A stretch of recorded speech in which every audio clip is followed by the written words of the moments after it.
પવિત્ર રમઝાન માસ માટે સ્પેશિયલ આઇટમો જેવી કે ફાલુદા, કસ્ટર્ડ, શરબત, મસાલા તેમજ ઘર વપરાશની દરેક વસ્તુઓ વ્યાજબી ભાવે ખરીદવા માટેની વિશ્વાસપાત્ર દુકાન એટલે પારસ પ્રોવિઝન સ્ટોર। એકવાર અમારી દુકાનની અવશ્ય મુલાકાત લો।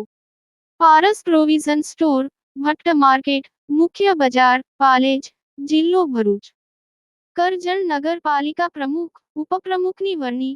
પ્રમુખ તરીકે ઇલાબા અટાલિયા જ્યારે ઉપપ્રમુખ તરીકે જયેશ જગદીશ પટેલની વરણી કરાઈ। વડોદરા જિલ્લા ભાજપ પ્રમુખની હાજરીમાં પ્રક્રિયા સંપન્ન કરાઈ। તાજેતરમાં ગુજરાતમાં નગરપાલિકાઓની ચૂંટણીઓ યોજાઈ હતી। મોટાભાગની પાલિકાઓમાં ભાજપનો વિજય થયો હતો। હવે જ્યારે ચૂંટણીઓ સંપન્ન થઈ ચૂકી છે ત્યારે નગરપાલિકા પ્રમુખ, ઉપપ્રમુખની વરણીનો દોર શરૂ થયો છે। જે અંતર્ગત ગતરોજ કરજણ પાલિકાના પ્રમુખ ઉપપ્રમુખની વરણી કરવામાં આવી હતી। વડોદરા જિલ્લા ભાજપ કાર્યાલય ખાતે સેન્સ પ્રક્રિયા થઈ હતી। કરજણ નગરપાલિકા પ્રમુખ પદ માટે સેન્સ પ્રક્રિયા થઈ હતી। નિરીક્ષક તરીકે જાનવીબેન વ્યાસ, સનમ પટેલની હાજરીમાં વંદે કમલમ કાર્યાલય ખાતે સેન્સ પ્રક્રિયા થઈ હતી। વડોદરા જિલ્લા ભાજપ પ્રમુખ સતીશ પટેલ, કરજણ ધારાસભ્ય અક્ષય પટેલ જિલ્લા ભાજપ કાર્યાલય ખાતે ઉપસ્થિત રહ્યા હતા। મનોમંથનમાં અંતે ઇલાબા અટાલિયાને પ્રમુખ તરીકે વરણી કરવામાં આવી હતી।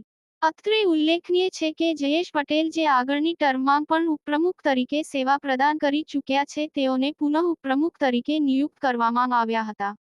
પ્રમુખ ઉપપ્રમુખની વરણી બાદ બંનેનું હારતોરાથી સન્માન કરવામાં આવ્યું હતું। યાકુબ પટેલ, કરજણ। આજે કરજણ નગરપાલિકા સામાન્ય ચૂંટણી પત્યા પછી પ્રમુખ ઉપપ્રમુખની આજે ચૂંટણી હતી ત્યારે આજે ઇલાબા અટાલિયાજી પ્રમુખ તરીકે 20 વિરુદ્ધ 8 મતથી એટલે કે 8 મત સામે અને 20 મત ભારતીય જનતા પાર્ટીને મળ્યા છે અને એમનો ભવ્ય વિજય થયો છે। એ જ રીતે ઉપપ્રમુખ તરીકે જયેશભાઈ પટેલ એમને પણ એટલા જ મત મળ્યા। 20 મત ભારતીય જનતા પાર્ટીને એટલે કે જયેશભાઈને અને 8 મત સામેના પક્ષે મળ્યા। એટલે બંને ઉમેદવારો અમારા આજે જીત્યા ત્યારે આજથી નગરપાલિકાનું સુકાન પણ સંભાળશે। સાથે સાથે અમારા નગરપાલિકાની અંદર ઉપેન્દ્રભાઈ શાહ જે ચેરમેન, કારોબારી ચેરમેન તરીકે આજે પાર્ટીએ મેન્ડેટ આપ્યો છે ત્યારે આ ત્રણે સાથે મળીને કરજણનો ખૂબ સારો વિકાસ કરશે એવું ભારતીય જનતા પાર્ટીના પ્રમુખ તરીકે મને વિશ્વાસ છે।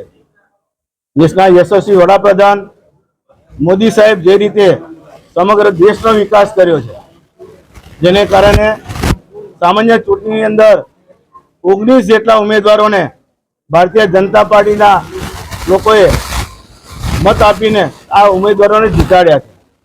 ત્યારે આ લોકોની એટલી જ જવાબદારી હવે બનશે કે આવનાર સમયમાં જે લોકોનો વિશ્વાસ અને જે લોકોએ મત આપ્યા છે એ મતના એડે ન જાય અને કરજણનો વિકાસ કેવી રીતે થાય એ વિકાસનું માધ્યમ લઈને આ બધા જ અમારા પ્રમુખ, ઉપપ્રમુખ અને કારોબારી ચેરમેન સહિત તમામ સભ્યો સાથે મળીને પ્રમુખની ચૂંટણી હતી એના આયોજન હતું અને મને મંડળ મોદી અને મારા ધારાસભ્ય અને જિલ્લા પ્રમુખે અને પાર્ટી સાહેબે મને મેન્ડેટ આપીને પ્રમુખ બનાવી એનું આભાર આપું। સતત બીજી વખત પ્રમુખ બનું શું કહેશો? બીજી વખત હું પ્રમુખ બનું છું। શું કહેશો? બસ પબ્લિકની સાથે રહીને કામ કરીશ, વિકાસ કરીશ।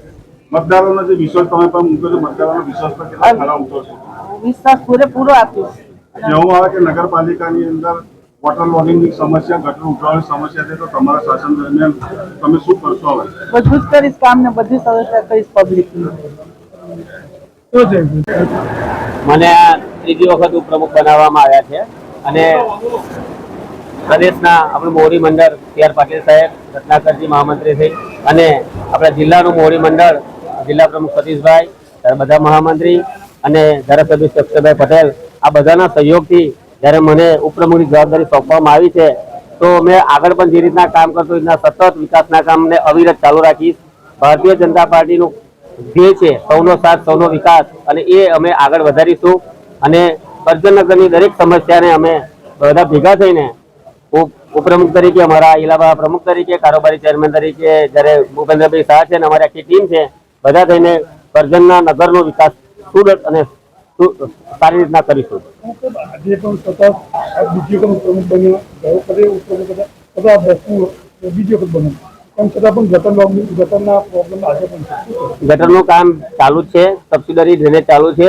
સૌ પહેલા જ્યારે ગટર લાઈન મંજૂર થઈ હતી સરકારશ્રીમાંથી, તે વખતે જૂના બજાર નવા બજારને ભેગું કરવામાં આવ્યું હતું અને એક જ પમ્પિંગ સ્ટેશન પર લોડ પડતો હતો, એટલે અમે સબસિડરી ડ્રેનેજ મંજૂર કરાવી અને એનું કામ ચાલુ છે.